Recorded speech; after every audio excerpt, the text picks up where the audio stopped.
ಕೊಲಂಬಿಯಾದಲ್ಲಿ ನಡೆದ ಭಯಾನಕ ಭೂಕಂಪದ ಸಾವು ಸಂಖ್ಯೆಯು 250 ಸಮೀಪಿಸಿದೆ.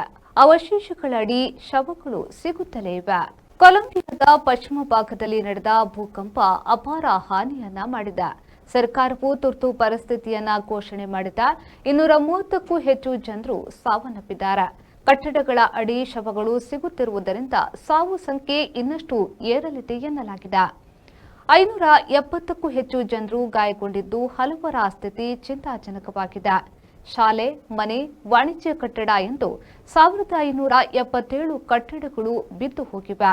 ಅವಶೇಷಗಳ ಅಡಿಯಿಂದ ಜನರ ರಕ್ಷಣೆಗೆ ಸಮರೋಪಾದಿಯಲ್ಲಿ ಕೆಲಸ ನಡೆದಿದೆ.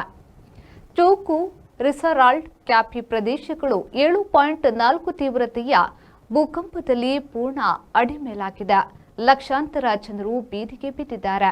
ಇಲ್ಲೆಲ್ಲ ರೆಡ್ ಅಲರ್ಟ್ ಘೋಷಿಸಿ ರಕ್ಷಣಾ ಕಾರ್ಯಾಚರಣೆ ನಡೆದಿದೆ.